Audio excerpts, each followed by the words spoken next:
Hello students, good evening everyone.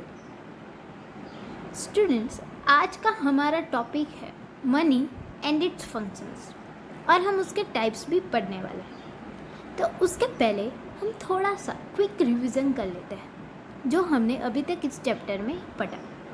तो हमने क्या देखा था? बार्टर सिस्टम के बारे में देखा था। बार्टर सिस्टम यानी क्या? The exchange of goods and services against goods and services, यानी commodity exchange, goods and services की अदला बदली होना।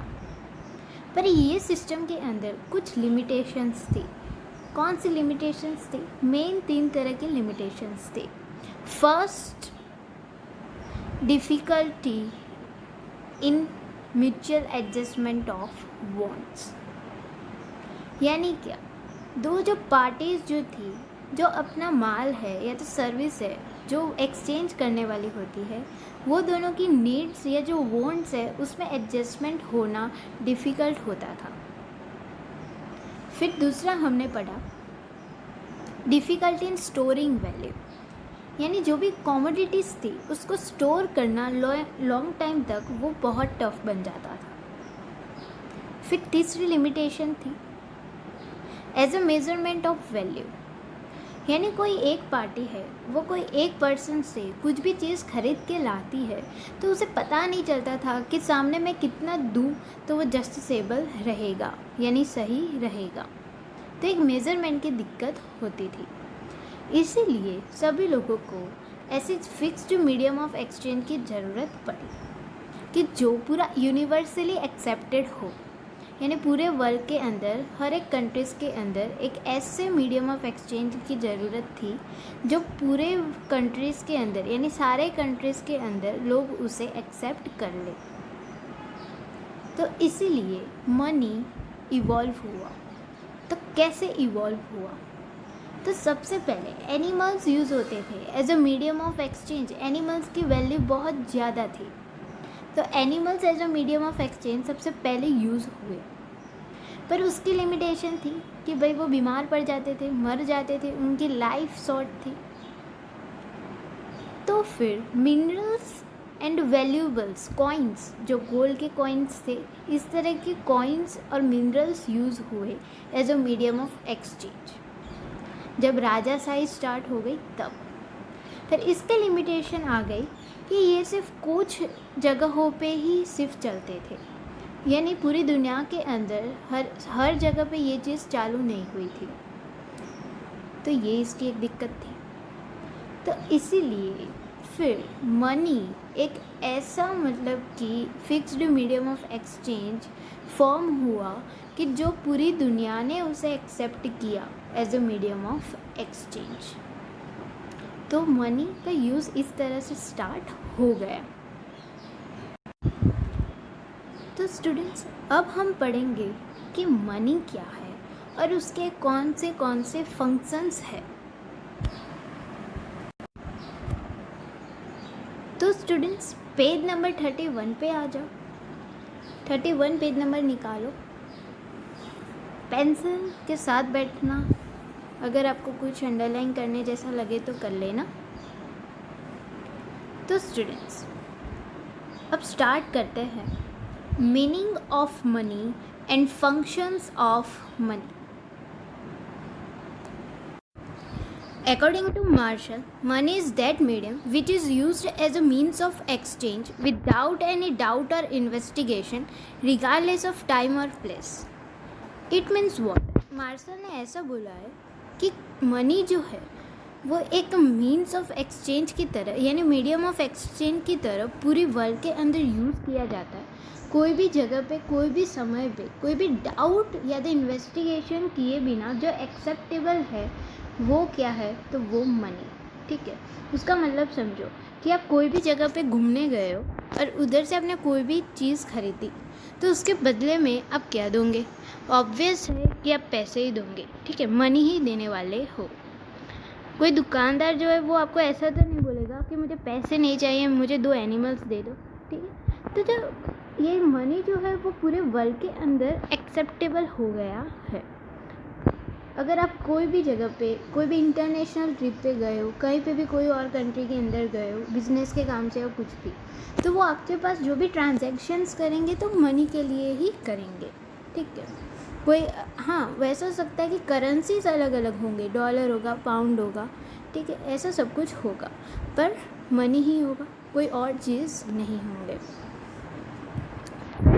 While Robertson defines money as what is accepted universally in exchange of goods or services, Robertson ने क्या कहा कि कोई भी गुड्स और सर्विसेज हम लेते हैं या तो बेचते हैं, उसके बदले में जो हमें मिलता है वो क्या है, तो मनी। और वो चीज़ ऐसी है कि जो अब पूरी दुनिया के अंदर एक्सेप्टेबल है, यानी एक फिक्स्ड मीडियम ऑफ एक्सचेंज बन गया है। Does that which performs the functions of money is called money, यानी जो चीज़ मनी के जितने भी फंक्शंस है वो सेटिस्फाइड करता है वो है money. In order to understand money it is necessary to understand the functions of money. अगर आपको मनी को और नज़दीक से डिटेल में पढ़ना है, समझना है, तो हमें उसके फंक्शंस को समझने पड़ेंगे। तो चलो अब मनी के फंक्शंस को देखते हैं। Functions of money,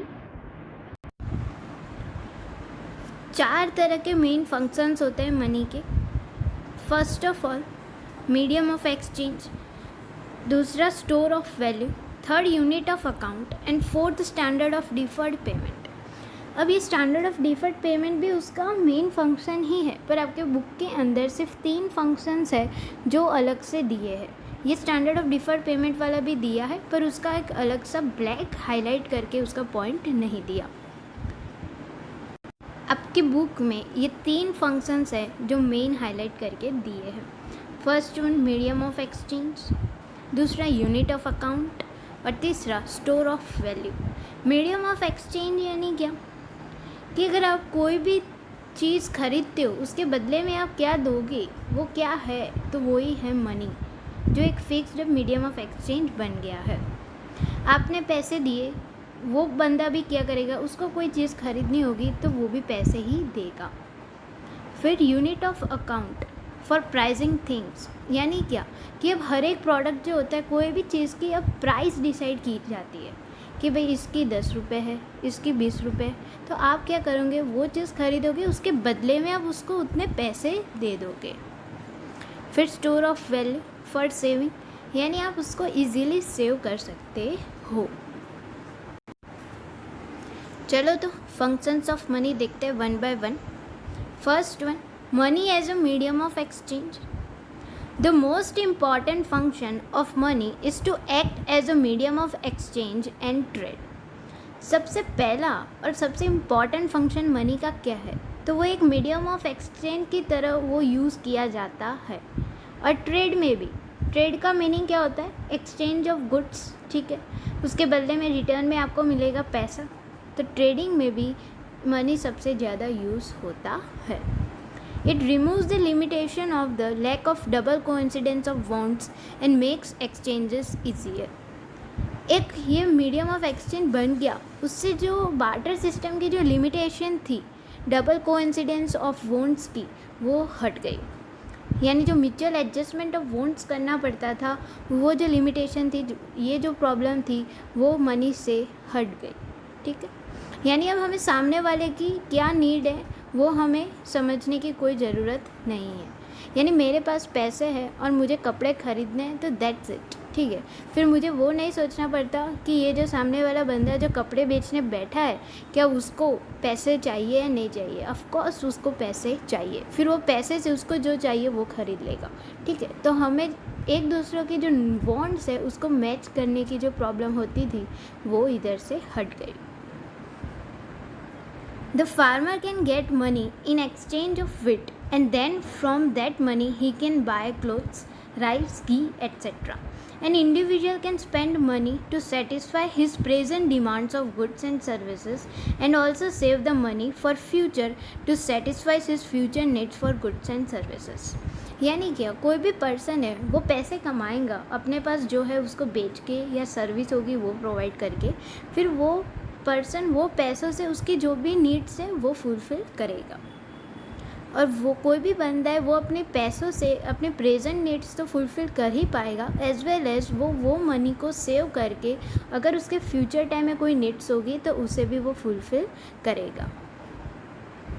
Basically, money is used as a medium to satisfy the needs of an individual by buying goods or services. Basically, यानी शॉर्ट में मनी क्या है, तो एक मीडियम ऑफ एक्सचेंज की तरह यूज़ किया जाता है और लोग उनकी जो प्रेजेंट नीड्स होती है उसको वो पैसों से फुलफ़िल करते हैं और अपना जीवन गुजारते हैं। फिर money as a store of value, second जो उसका फंक्शन है। Another function of money is a store of value. If a person produce goods and services in exchange of other goods and services, but saving wealth for future needs of goods and services was difficult before the use of money as a means of exchange. देखो students, money is a store of value जो first sentence में है उसे underline कर लो, highlight कर लो। और money store of value, उसका meaning क्या, यानी पैसे जो है वो आप स्टोर करोगे ना तो उसकी वैल्यू जो है वो वैसे की वैसे बनी रहेगी। यानी आपने 20 रुपये स्टोर किए, सेव किए, तो वो फ्यूचर में 10 साल के बाद भी उसको हम 20 रुपये ही कहेंगे, ठीक है। उसकी जो वैल्यू है वो वैसे की वैसे रहने वाली है। पर पहले के ज़माने में क्या होता था, स्टोर वैल्यू जो थी वो डिक्रीज़ हो जाती थी। यानी क्या कि एनिमल्स है, अगर आप एनिमल्स की लाइफ को प्रोटेक्ट करके रखोगे तो वो पॉसिबल नहीं है कि उनकी वैल्यू वैसे की वैसी रहेगी 10 साल के बाद। यानी कोई एनिमल जो है वो आपने ऐसा सोचा कि भाई चलो अभी मेरे पास मतलब कि बहुत सारी चीज़ें हैं, कोई फार्मर है उसने सोचा इस साल बहुत सा प्रोडक्शन हो गया है तो वो सब कुछ बेच के मैं सामने एनिमल्स ले लूँगा। तो उसने किया भी ऐसा, उसने उसका जितना भी प्रोडक्शन हुआ था, जितनी भी फार्मिंग हुई थी फूड ग्रेन्स की, वो सब कुछ बेच डाला और उसके बदले में उसने एनिमल्स ले लिए 10। पर क्या उसकी वैल्यू एनिमल्स की वैसी रहेगी 10 साल के बाद? नहीं, वो ऑब्वियसली डिक्रीज़ होने वाली है। यानी एनिमल्स की जो अभी एफिशिएंसी होती है वो कम हो जाएगी 10 साल के बाद, वो वैसा का वैसा रहने वाला नहीं है। तो ये इसकी लिमिटेशन थी बार्टर सिस्टम में, जो मनी की वजह से ख़त्म हो गई। तो जो सेकंड सेंटेंस हमने पढ़ा उसमें वो चीज़ बोला है, वो फिर से देखते हैं। If a person produce goods and services in exchange of goods and services, यानी क्या किया, कोई पर्सन है उसने इस साल जितना भी प्रोडक्शन किया, यानी जितना भी उसने जैसे कोई भी मोची है, ठीक है, वो जूते बनाता है, उसने सोच लिया भाई इस साल मैं ना बहुत सारे जूते की पैर बना दूंगा, और उसने सोचा कि ये सब कुछ बेच के मैं सामने एक्सचेंज में ऐसे गुड्स एंड सर्विसेज लूँगा कि जिससे मुझे फ़ायदा हो जाए। पर वैसा होता नहीं है क्योंकि उनको सेव करना पॉसिबल, स्टोर करना पॉसिबल होता नहीं था। But saving wealth for future needs of goods and services was difficult before the use of money as a means of exchange. पर वो सारी चीज़ें जो अगर हमने एक्सचेंज करके ख़रीदा है उसको सेव करके रखना बहुत दिक्कत वाला होता था, क्योंकि उसके बाद उसकी वैल्यू जो होती थी वो डिक्रीज़ हो जाती थी। अब देखो, animals were mortal and the long term saving of values was not possible using them. यानी जो एनिमल्स थे, अगर आपने एक्सचेंज करके एनिमल्स लिए तो क्या उनकी वैल्यू वैसे की वैसी रहेगी? नहीं, वो कमी होती जाएगी। क्यों? क्योंकि वो मोर्टल है, यानी वो पता है कि वो मर ही जाने वाले हैं, या तो वो बीमार भी हो जाएंगे और एज होने के साथ साथ उनकी जो भी एफिशिएंसी है वो कम हो जाएगी। फिर देखो, These made money the most successful means of storage of value in terms of time. इसीलिए जो मनी है वो सबसे सक्सेसफुल हुआ as a means of storage. अगर आपको स्टोर करने की तौर से देखना हो तो मनी सबसे बेस्ट है, क्योंकि वो वैल्यू है इन टर्म्स ऑफ टाइम, यानी टाइम हो जाएगा बहुत साल के बाद भी उसकी वैल्यू वैसे की वैसी रहेगी।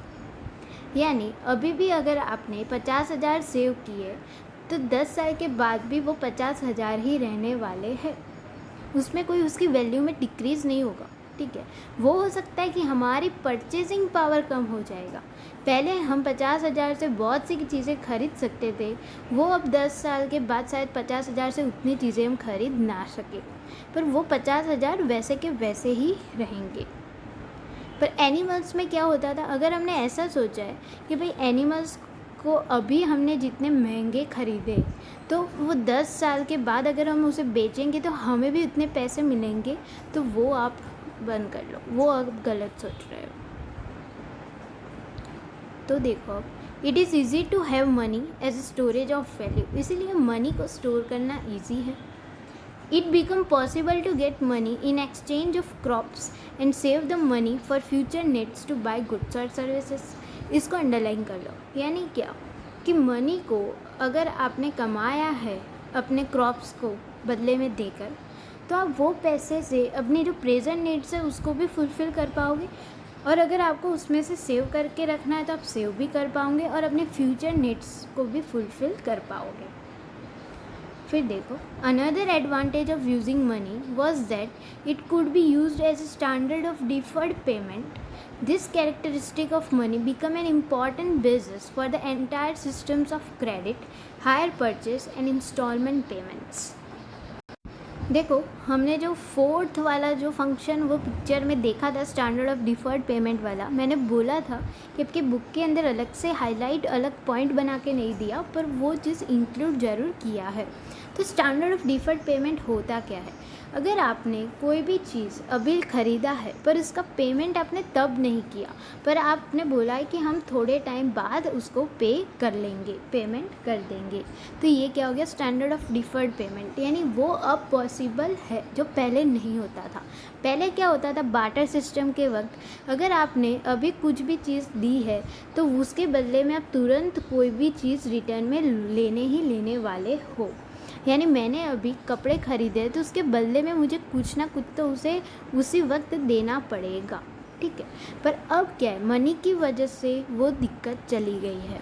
यानी आपने सुना होगा कि लोग इंस्टॉलमेंट से इक्विपमेंट्स खरीद के लाते हैं, यानी मशीनरीज खरीदते हैं, एसी खरीदते हैं, वॉशिंग मशीन खरीदते हैं, टीवी खरीदते हैं।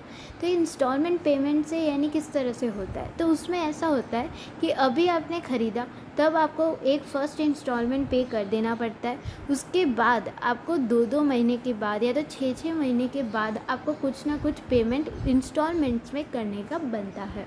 तो वो हो गया इंस्टॉलमेंट पेमेंट, यानी वो चीज़ मनी से पॉसिबल है। क्योंकि अगर टीवी जो है उसका रेट है 60,000 रुपीज़, तो अगर आपने फ़र्स्ट इंस्टॉलमेंट 10,000 का पे कर लिया है और अब आपको 50,000 पे करने के बाकी है, तो आप उसको टुकड़े टुकड़े में करके आप उसको पेमेंट कर पाओगे। इंटरेस्ट भी लगता है, कई बार इंटरेस्ट नहीं भी होता। तो इस हिसाब से अगर आपको बाद में पेमेंट करना हो तो वो पॉसिबल है मनी की वजह से। तो स्टैंडर्ड ऑफ डिफर्ड पेमेंट यानी वही होता है। This characteristic of money became an important basis for the entire system of credit. Credit यानी उधारी पे अगर आपको लेना हो तो वो चीज़ पॉसिबल हुई है मनी की वजह से। फिर दूसरी हायर परचेस एंड तीसरी इंस्टॉलमेंट पेमेंट्स। अब ये हायर परचेस क्या होता है, देखो हायर परचेस सिस्टम में क्या होता है कि आपको उसमें भी रेगुलर इंस्टॉलमेंट्स पे करने के बनते हैं, पर उसमें अगर आपने जो लास्ट पेमेंट नहीं, अगर आपने फुल पेमेंट नहीं किया तब तक आपको वो चीज़ की ऑनरशिप मिलती नहीं है। पर इंस्टॉलमेंट पेमेंट्स में क्या होता है, जैसे ही आपने फ़र्स्ट इंस्टॉलमेंट पे कर लिया वैसे ही वो चीज़ की ऑनरशिप आपको मिल जाती है। यानी क्या कि अगर आप कोई भी चीज़ हायर परचेज से ख़रीद के लाए हो तो और आपने अभी तक फुल पेमेंट नहीं किया तब तक वो चीज़ आपकी कहलाती नहीं है। पर इंस्टॉलमेंट पेमेंट में क्या होता है, जैसे ही आपने फ़र्स्ट इंस्टॉलमेंट पे कर लिया, अभी तक आपने फुल पेमेंट नहीं किया है, फिर भी वो चीज़ आपके नाम की हो जाती है। ये मेन डिफरेंस है ये दोनों के बीच का। फिर देखो, यानी वही चीज़ कि मनी से आपको स्टोर करना इजी बन जाता है। फिर थर्ड जो फंक्शन है, money as a measure of value. Money plays an important role as a measure of value. In barter exchange system, it was difficult to remember the exchange rates and values of each of the goods or services. For 20 kg of wheat equals to how much kg of rice, equals to how much meter of clothes, equal to how much kg of ghee. While on the other hand, money makes this easier, allowing the values of different goods or services to be compared and assessed against each other. इसको आप underline कर लो money से. Money makes this easier, allowing the values of different goods or services to be compared and assessed against each other. ये दो sentences को आप line कर लो, underline कर लो. यानी क्या कि पहले बार्टर सिस्टम के दौर पे वक्त पे क्या होता था कि हर एक चीज़ की इंडिविजुअल प्राइसेस नहीं होती थी, तो इससे डिफ़िकल्ट हो जाता था तय करना कि अगर मैं इतनी चीज़ ले रही हूँ, अगर मैंने एक डिब्बा घी लिया तो उसके सामने मैं कितने मीटर क्लॉथ दूँ तो वो जस्टिसेबल होगा. ये लोगों को अंदाज़ा लगाना मुश्किल पड़ जाता था. पर अब क्या हो गया कि हर एक चीज़ की प्राइसिंग हो गई, यानी हर एक प्रोडक्ट की प्राइस हो गई, तो उससे इजी हो गया. अगर आप कोई भी चीज़ खरीदोगे तो उसकी प्राइस फिक्स्ड होती है, तो आप उतने पैसे देकर वो चीज़ खरीद लोगे. तो इधर वही बोला, मनी मेक्स दिस ईजियर. क्यों वो ईजी हो गया? Allowing the values of different goods और सर्विसेज टू बी कंपेयर्ड. यानी क्या हो गया, सब सारे जितने भी गुड्स एंड सर्विसेज होती है उनकी वैल्यूज़ तय की गई है, प्राइसिंग किया है, तो उससे हमें कंपेयर करना या तो अंदाज़ा लगाना आसान हो गया. And assessed against each other, यानी हम कोई कंपनी होगी तो उसके भी प्रोडक्ट्स है उसको हम आराम से कंपेयर कर पाएंगे. अगर हमें सुन लो, अगर हमें मोबाइल फ़ोन ख़रीदना है तो हम क्या करेंगे, कोई दो कंपनी के मोबाइल फ़ोन के साथ उसके फ़ीचर्स कंपेयर करेंगे, उसके प्राइस भी कंपेयर करेंगे, और जो हमें सबसे बेहतर लगेगा वो हम ख़रीदेंगे. तो हमें भी कैलकुलेशंस करना इजी हो गया. फिर सर्विसेज में भी वैसा हुआ. सर्विसेज यानी क्या, इंश्योरेंस सर्विसेज है, बैंकिंग सर्विसेज है, फिर मतलब कि ब्यूटी पार्लर जो होते हैं उनकी सर्विसेज है, डॉक्टर की सर्विसेज है. जितने भी वो सब पैसों से उनकी फ़ीस वो सब कुछ डिसाइडेड होता है, तो हम अंदाज़ा लगा पाएंगे, हम कंपेयर कर पाएंगे. Money implies the price system, allowing the measure of price of each goods or services, which can be compared to each other. It also allows faster decision making and exchanges. फिर क्या हो गया कि हर एक चीज़ की भाई अपनी अपनी प्राइस अलॉट की गई है, तो उससे कंपेयर करना इजी हो जाता है. हम कोई भी अगर एक दो अलग अलग कंपनी के साथ भी अगर हमें कंपैरिजन करना हो तो हमारा इजी रहेगा. आपने देखा होगा कि आप कोई भी चीज़ खरीदते हो उसके पहले आप कंपैरिजन करते हो कि भाई ये है तो ये इतनी प्राइस में इतनी क्वालिटी दे रहा है, ये दूसरी कंपनी वाला इतनी प्राइस में इतनी क्वालिटी दे रहा है, ठीक है, तो कौन सा बढ़िया रहेगा. It allows faster decision making and exchanges. तो आप उससे डिसीजन लेने में बहुत होशियार हो जाते हो और आप फास्ट डिसीजन भी ले सकते हो. आपको कुछ ज़्यादा सोचने की ज़रूरत पड़ती नहीं है, क्योंकि सब कुछ क्लियर कट होता है, सब कुछ ट्रांसपेरेंट होता है, तो आप आराम से डिसीजन भी फास्ट ले पाओगे. अब देखो, अब हमारा टॉपिक है दूसरा, टाइप्स ऑफ मनी. हमने फंक्शन समझ लिए, अब हमें समझना है कि मनी के टाइप्स कौन से हैं.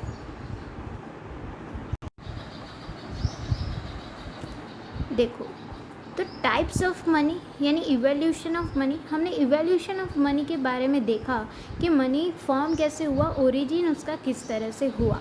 तो आपको पता है कि सबसे पहले animals as a medium of exchange की तरह यूज़ किए जाते थे. उसके बाद क्या यूज़ हुआ, उसके बाद यूज़ होना स्टार्ट हुआ मिनरल्स एंड वैल्यूएबल्स. कब, तो जब राजा साइज स्टार्ट हो गई ना तब. फिर मेटल कॉइन्स यूज़ हुए, ठीक है, वही प्रीशियस चीज़ें यूज़ होती थी पहले as a medium of exchange. फिर हुआ पेपर मनी यानी नोट्स जो हम यूज़ करते हैं वो. उसके बाद प्लास्टिक मनी, प्लास्टिक कार्ड्स भी यूज़ होने स्टार्ट हो गए, यानी हमारे डेबिट कार्ड्स जो होते हैं, क्रेडिट कार्ड्स होते हैं वो. फिर इलेक्ट्रॉनिक मनी यानी नेट बैंकिंग जो यूज़ होता है, जो हमारे अकाउंट से पैसे कट के दूसरे अकाउंट में ट्रांसफ़र हो जाते हैं वो चीज़ है। तो ये है टाइप्स ऑफ मनी।